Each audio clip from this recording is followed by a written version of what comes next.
देखो, सबसे पहले हमें करना क्या होता है कि सेकंड क्वेश्चन को स्टार्ट करने से पहले आप एम्पलीट्यूड का मतलब समझ लो क्या होता है। जैसे आप हर बार एम्पलीट्यूड के लिए अपना ग्राफ बना लिया करो 0 से 2 पाई के बीच में। जैसे आपने साइन एक्स का ग्राफ देखा, लेकिन यहाँ पे एक्स डिग्री लिखा हुआ है, तो आप सारे एंगल्स डिग्री में लिखिए। सबसे पहले यहाँ पर आएगा 0, 90 डिग्री, फिर 180 डिग्री, फिर 270 डिग्री, फिर 360 डिग्री। ठीक है। ओके। अब तुमको देखना पड़ेगा कि यहाँ पर 90 डिग्री पर इसकी वैल्यू मैक्सिमम आ रही है, विच इज नोन एज +1। हाँ। और 270 डिग्री पर इसकी वैल्यू मिनिमम आ रही है, विच इज -1। तो जो बेटा मैक्सिमम वैल्यू होती है, यानी कि +1, उसी हम कहते हैं amplitude. This is known as amplitude. और एम्पलीट्यूड अगर आपको फिजिक्स के टर्म्स में समझाएं, तो फिजिक्स में भी आपको एम्पलीट्यूड पढ़ाया गया है। और फिजिक्स वाले टीचर एम्पलीट्यूड को जो बताते थे, वही फिजिक्स का ही कॉन्सेप्ट यहाँ पे मैथ्स में यूज होता हम्म। है। तो जब हम किसी बॉब को यहां से एक छोटा सा झटका देते हैं, तो बॉब अपनी मीन पोजीशन से एक्सट्रीम पोजीशन की तरफ जाने की कोशिश करता है। ये हो गई बॉब की एक्सट्रीम पोजीशन। हाँ, तो बेटा ये हो गई बॉब की मीन पोजीशन। मीन पोजीशन उसे कहते हैं जो जहां कि पे जब सारे नॉर्मल है। एक्सटर्नल फोर्सेस जीरो होते हैं। हाँ। जहां पे सारे एक्सटर्नल फोर्सेस जीरो होते हैं, उसे कहते हैं मीन पोजीशन। ओके। और बेटा ये जो आपकी पोजीशन है, ये जो आपका गैप है, इसे हम कहते हैं एक्सट्रीम पोजीशन। तो बेटा ये आपकी हो गई एक्सट्रीम पोजीशन। ठीक है, हम्म। क्योंकि इसके ऊपर और नहीं जा सकता, तो ये हो गई एक्सट्रीम पोजीशन। तो मीन पोजीशन और एक्सट्रीम पोजीशन के बीच में ये जो गैप होता है, इसी गैप को हम लोग कहते हैं डिस्प्लेसमेंट, मैक्सिमम डिस्प्लेसमेंट। और मैक्सिमम डिस्प्लेसमेंट को ही हम लोग कहते हैं एम्पलीट्यूड।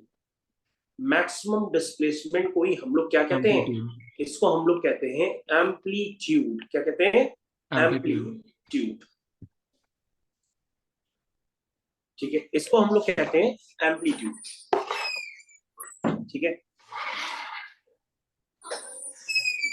तो बेटा ये एम्पलीट्यूड आपको मैथमेटिकल डायग्राम में ये नजर आएगा, इसे ही हम लोग कहते हैं amplitude. This is known as amplitude. Hmm. तो ये आपका एम्पलीट्यूड है, जो फिजिक्स में भी आपको पढ़ाया गया है किसी फॉर्म में। तो मीन पोजीशन से एक्सट्रीम पोजीशन का जो गैप होता है, उसी हमको हम लोग कहते हैं maximum displacement. And maximum displacement is also known as amplitude. Yes. तो अगर हमको निकालना हो एम्पलीट्यूड, तो बार बार हमें ग्राफ बनाने की जरूरत नहीं पड़ती, हम एक ही बार में निकाल लेते हैं। हम सीधा सीधा, जैसे हमको ए पार्ट लिखना है, तो सीधा सीधा हम पहले ही जानते हैं कि साइन एक्स में एक्स कुछ भी हो, तो साइन एक्स की वैल्यू -1 से +1 लाई करेगी। तो इसका जो मैक्सिमम वैल्यू है, विच इज +1, इसी को ही हम लोग कहते हैं एम्पलीट्यूड। क्या कहेंगे? एम्पलीट्यूड। अब बेटा बी पार्ट देखो, लिखना नहीं अभी, अभी ध्यान से देखो, सिर्फ तुम्हें समझना है, अभी समझते रहना। अब बेटा किसी भी एंगल का cos x हो, चाहे वो cos 100x हो, चाहे cos 20x हो, चाहे cos 50x हो, किसी भी एंगल का जो cos होता है बेटा, वो -1 से 1 के बीच में ही लाई करता है। लेकिन हमसे क्या पूछा गया है? हमसे तो पूछा गया है कि 5 cos 2x कहां से कहां लाई करेगा।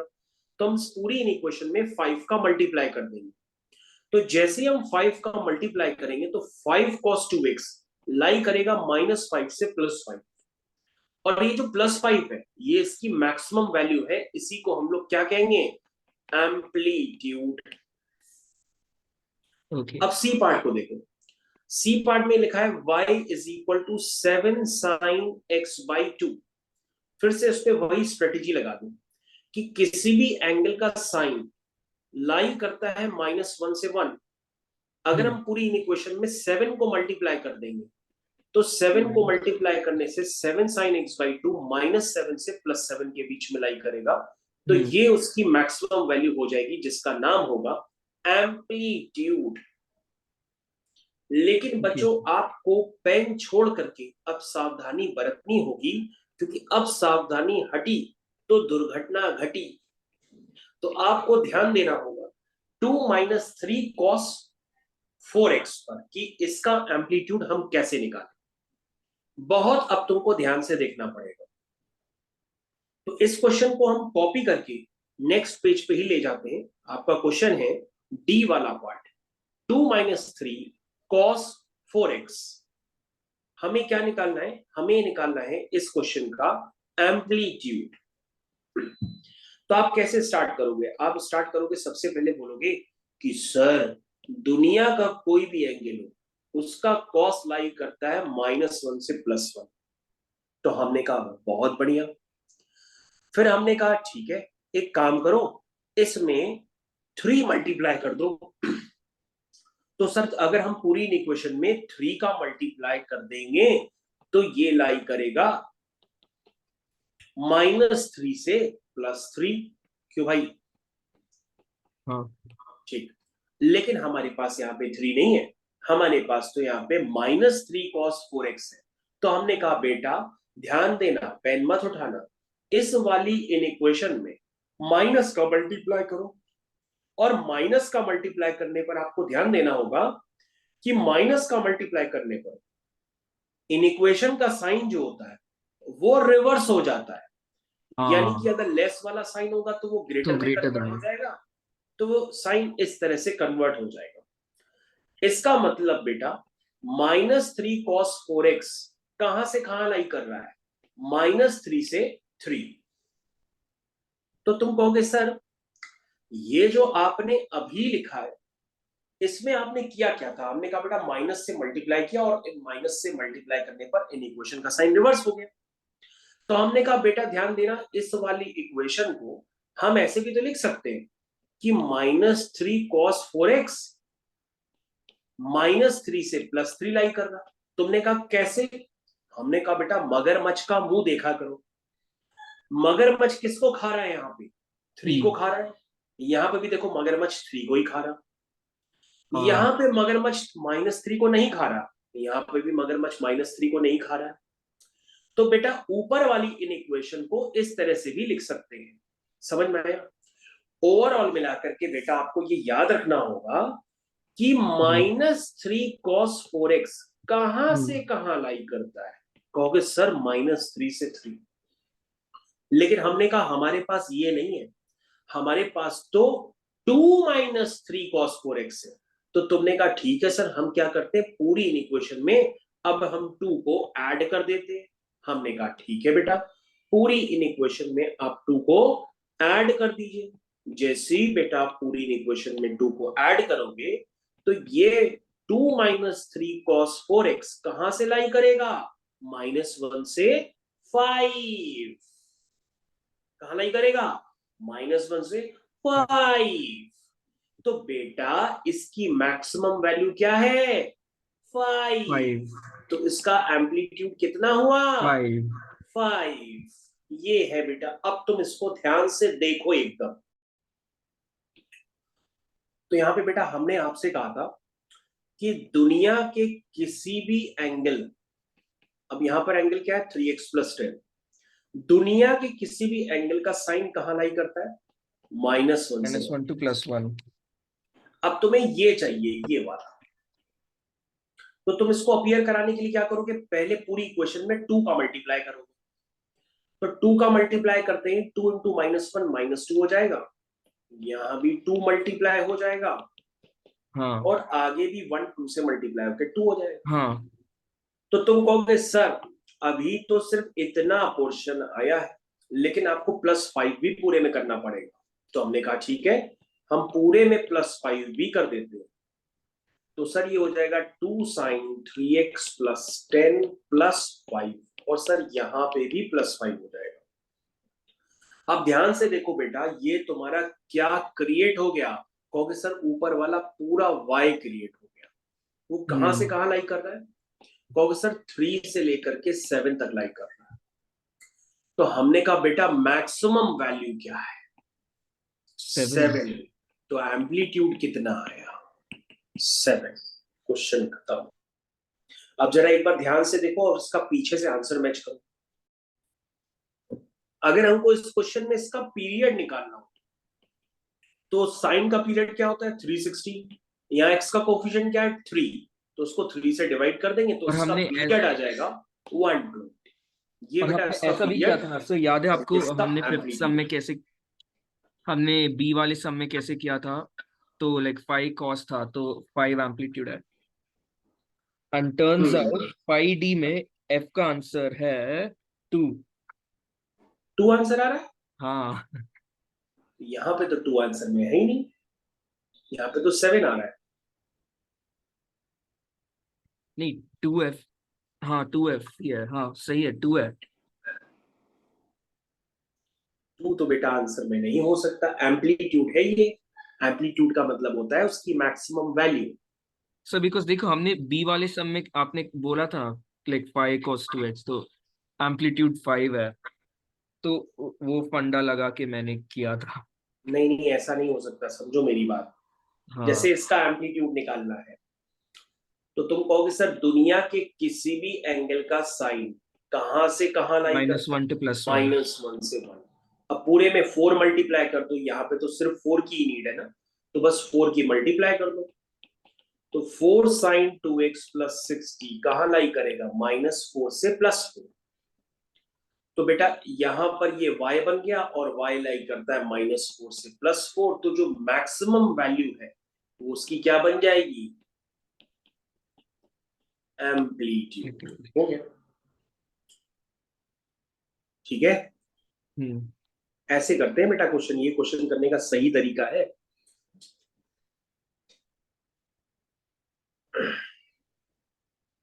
ठीक है, ऐसे ही करते हैं क्वेश्चन। चलो अभी आगे और सीख जाओगे, तुमको ग्राफ से ज्यादा आइडिया मिल जाएगा, ग्राफ भी कम जानते हो ना अभी, ये भी चक्कर पड़ जाता है। चलो ठीक है, अब तुम इसको बाद में लिखना। अब देखो ध्यान से जो हम बताने जा रहे हैं। देखो क्या आ गया, थर्ड क्वेश्चन। अब तुम असली में सीखोगे। हम्म। थर्ड क्वेश्चन में तुम्हें क्या करना है? ग्राफ बनाने इट्स द हैं जीरो ग्राफ। से। हाँ, तो ग्राफ बनाना अब तुम सीखोगे ना, तो तुमको ज्यादा समझ में आएगा। एक सेकंड, 0 डिग्री to 360 डिग्री तक ना?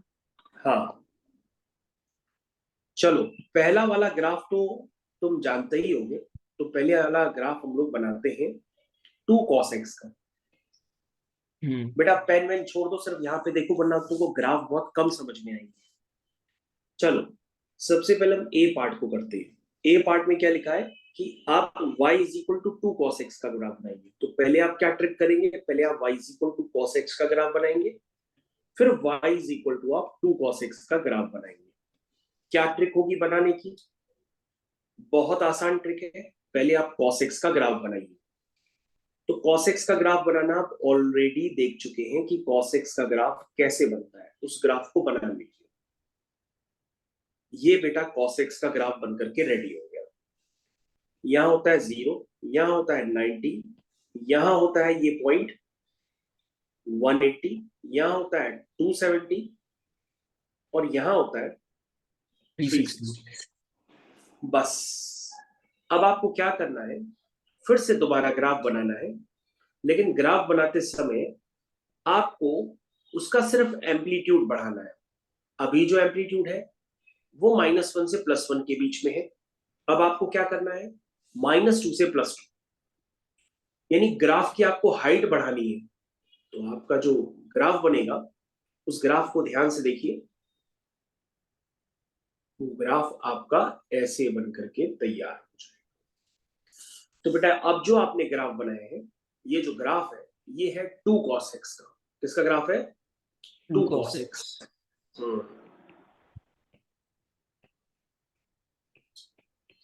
तो बेटा आपको एग्जाम में ये वाला ग्राफ बना के आना है। This is the graph of y is equal to 2 cos x। एक सेकंड, तो cos x और 2 cos x में डिफरेंस क्या है? बताए तो कि cos x कहां से कहां लाई करता है? हाँ, +1 to -1 से -1, +1। +2 to, ये डिफरेंस ओके। है, ठीक है।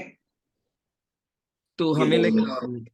ये भी करना है क्या, लाइक +1 to -1 और +2 to -2 इन हाँ दिस और क्या? ग्राफ? हम्म। ओके। देखो एम्पलीट्यूड और ग्राफ की हाइट बढ़ गई, ऊपर वाले ग्राफ की हाइट कम है, नीचे वाले ग्राफ की हाइट ज्यादा है। हाँ। हम्म। ओके। एग्जाम में ऐसे ही बनाते हैं बेटा, यही तरीका होता है। हम्म। देखो इस ग्राफ को बनाने की ट्रिक क्या होगी, सबसे पहले आप क्या करोगे, कहोगे सर हम सबसे पहले ग्राफ बनाएंगे y is equal to sine x का, और उसके बाद ग्राफ बना देंगे y is equal to sine x by 2 का। चलिए बनाना स्टार्ट करते हैं।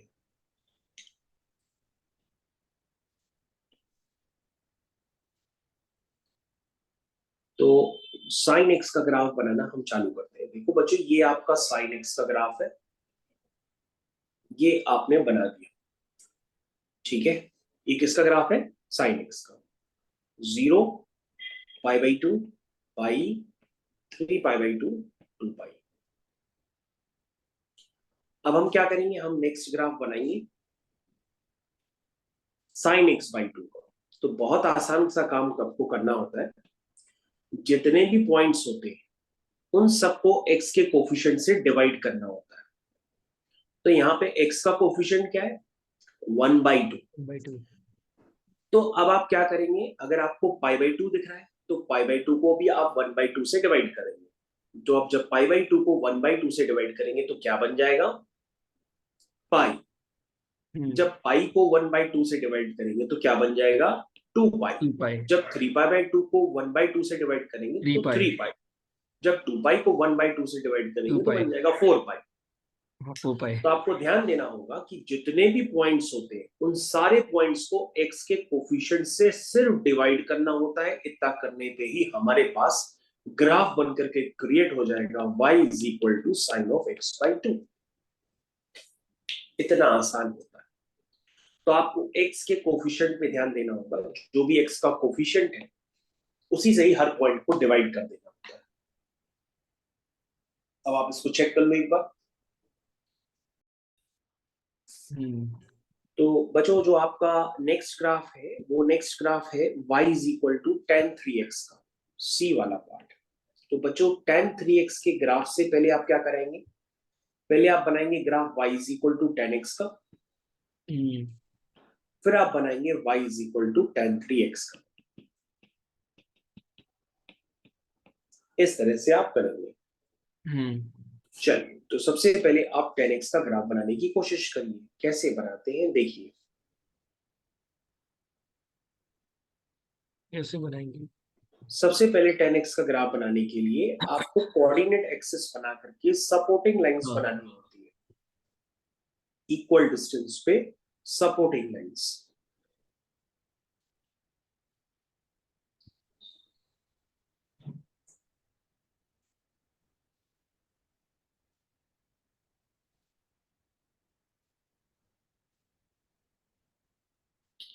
अब बच्चों हम लोग ग्राफ बनाना स्टार्ट करते हैं। ये आपका हो गया ओरिजिन। चलिए यहाँ पे बच्चों सारे पॉइंट्स भी लिखते हैं, 0, pi by 2, pi, 3 pi by 2, 2 पाई। यहाँ minus pi by 2, minus pi, -3 pi by 2। चलिए बच्चों ग्राफ बनाना स्टार्ट करते हैं।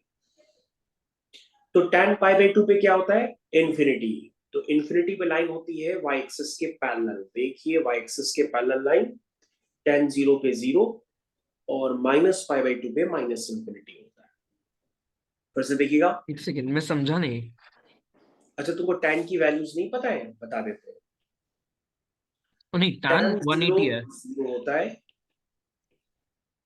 tan पाई बाई 2 यानी कि tan 90 होता है। tan 90 अनडिफाइंड होता है, अनडिफाइंड मतलब infinity.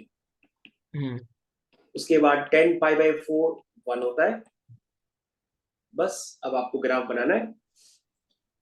tan of minus pi by 2 निकालना है, तो tan of minus theta is minus tan theta होता है, और ये हो जाएगा माइनस इन्फिनिटी। तो बेटा कभी भी अगर उनको इन्फिनिटी वाली लाइन बनानी होती है तो इन्फिनिटी वाली लाइन y एक्सिस के पैरेलल लाइन बनाते हैं। तो ध्यान से देखो,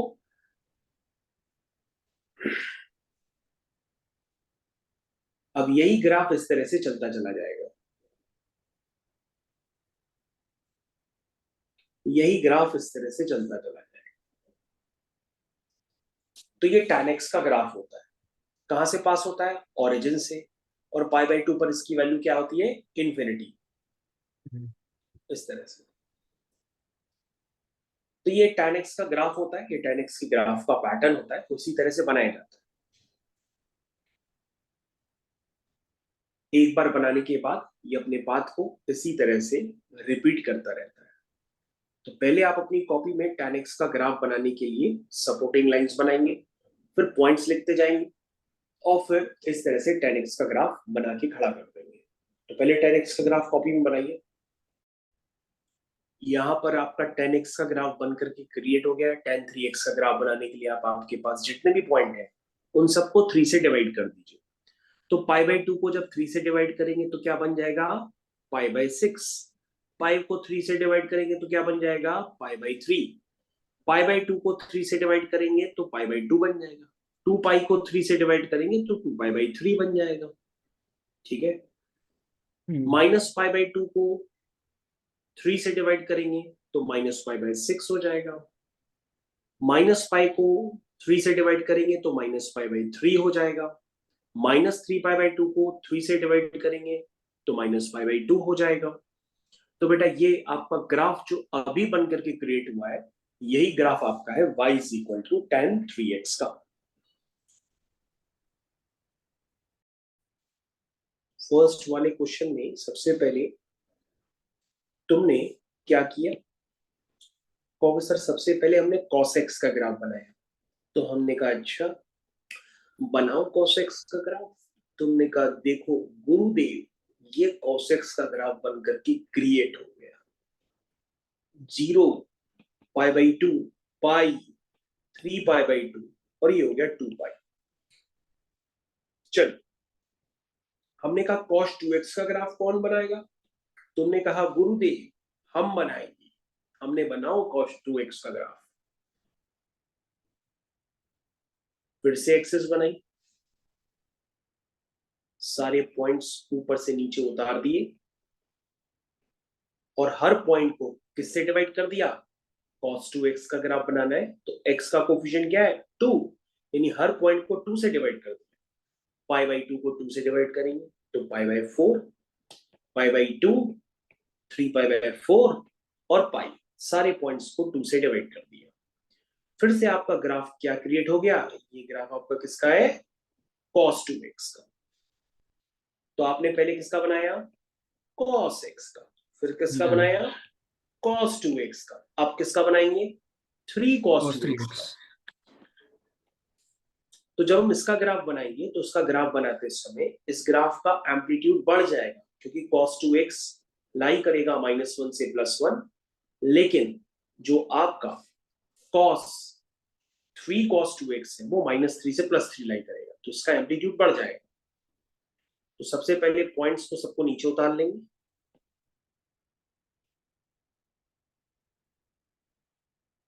उतार लिया, 0 pi by 4 pi by 2 3 pi by 4 पाई। अब इसको लाई कराएंगे -3 से +3। ठीक है, चेक करा।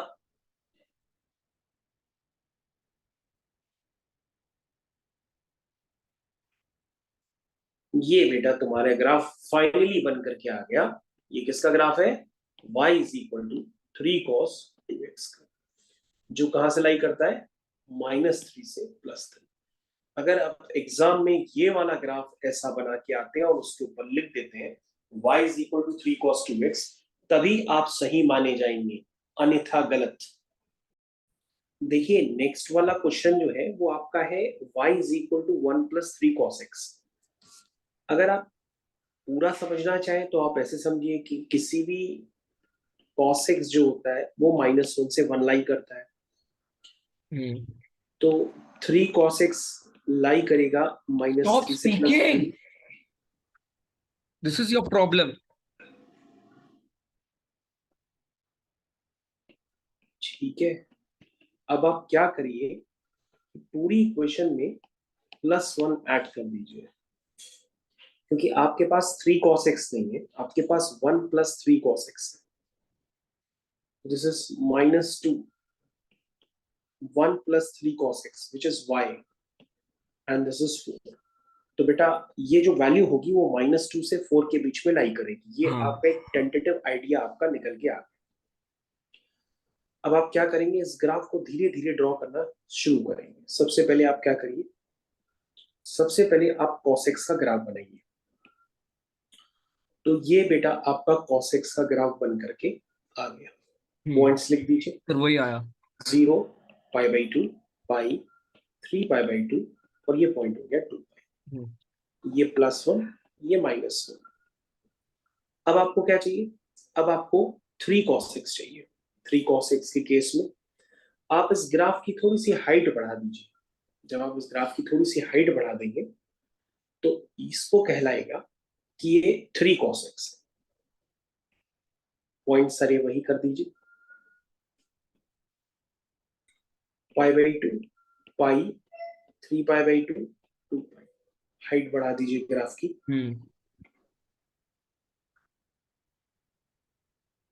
ये ग्राफ आपका क्रिएट हो गया है। अब ये +3 से -3 के बीच में लाई करे।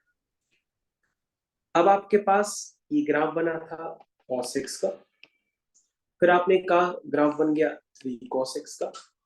अब आपको क्या करना है, आपको अपने ग्राफ में +1 ऐड करना है। तो मैंने आपको एक ट्रांसफॉर्मेशन बताया था कि कभी भी आप फंक्शन का ग्राफ बना लेते हैं और उसमें अगर आप +a करते हैं तो +a का मतलब होता है कि अपने ग्राफ को a यूनिट अपवर्ड शिफ्ट कर देंगे। तो आप क्या करोगे, आप अपने ग्राफ को, इस सेम ग्राफ को a यूनिट अपवर्ड उठा के शिफ्ट कर दोगे।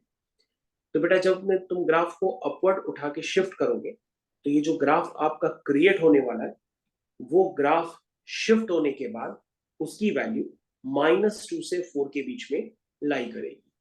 तो हम क्या करेंगे, अपने ग्राफ को ऊपर उठा के शिफ्ट करेंगे और उसकी वैल्यू लाई करेगी -2 से 4 के बीच में। यानी बेटा जब ये आपका ग्राफ टेंटेटिवली बन करके आएगा तो वो ग्राफ कैसे बनेगा, आपका ग्राफ का नेचर ऐसे ही होगा, बस आप उसको बना लो।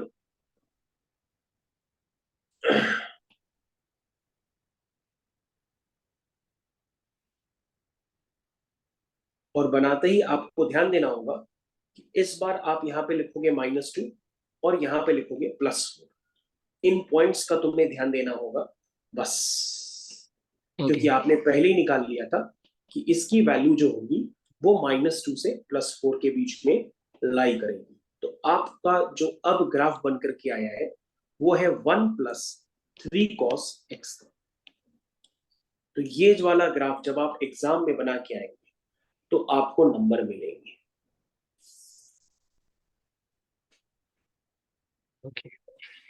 तो ये वाला ग्राफ है, ये सारे पॉइंट्स एक बार चेक कर लीजिएगा। y = 2 sin 3x - 1। हमें इसका ग्राफ बनाना है, कैसे बनाएंगे, ये f पार्ट है। सबसे पहले हम लिखेंगे कि जो sin 3x है वो लाई करेगा -1 से 1, फिर 2 मल्टीप्लाई कर देंगे तो 2 sin 3x लाई करेगा -2 से 2। अब हम पूरी इक्वेशन में -1 कर देंगे क्योंकि हमें 2 sin 3x - 1 चाहिए, -1। तो ये लाई करेगा -2 से 1। इसका मतलब बेटा y लाई कर रहा है -2 से 1। अब आप ग्राफ के लिए सोचिए कि ग्राफ किस तरह से बनेगा। सबसे पहले आप ग्राफ बनाएंगे y = sin x का।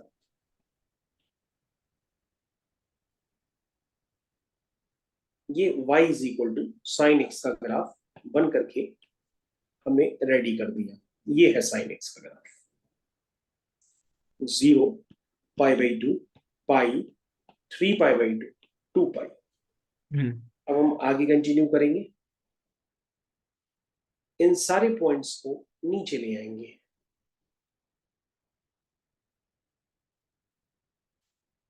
जब हम सारे पॉइंट्स को नीचे ले आएंगे तो ये पॉइंट्स आपके बन के क्रिएट हो जाएंगे।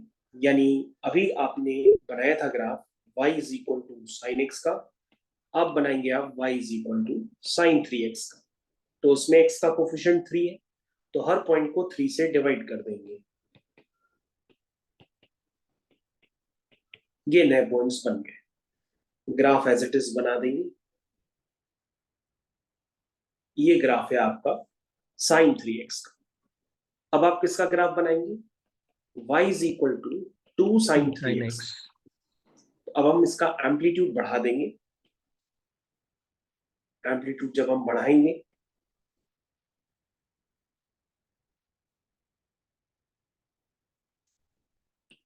तो ये हो गया 0, π/6, π/3, π/2, 2π/3। एम्पलीट्यूड बढ़ा दीजिए। बढ़ा दिया। अब ये लाई करेगा -2 से +2। अब हम क्या करेंगे? हमें पूरे ग्राफ में क्या करना है? -1 करना है। तो मैंने बताया था जब +1 करते हैं तो 1 यूनिट ऊपर शिफ्ट कर देते हैं, जब -1 करेंगे तो 1 यूनिट नीचे शिफ्ट कर देंगे। तो आपको क्या करना है? अपना ग्राफ बनाना है -2 से 1 के बीच में। तो बेटा जब आप ग्राफ बनाएंगे तो ग्राफ बनाने के लिए पहले सपोर्टिंग लाइंस नीचे उतार लिया करिए ताकि आपके पॉइंट्स डिस्टर्ब ना हो, पॉइंट्स वही बने रहें जो आपको पता है। अब आप अपने ग्राफ को बना दीजिए, लेकिन इंटरवल होगा -2 से 1। तो -2 यहां पर होगा, 1 यहां पर होगा। तो इसका मतलब अब आपका जो ग्राफ बनेगा वो कुछ इस तरह से बनना चालू हो जाएगा। ओके। तो अब ये जो ग्राफ होगा ये -2 से 1 के बीच में लाई करेगा। तो बेटा जब आप एग्जाम में ये वाला ग्राफ बना के आएंगे तब आपको नंबर मिलेंगे। ये ग्राफ है y is equal to 2 sin 3x -1 का। सर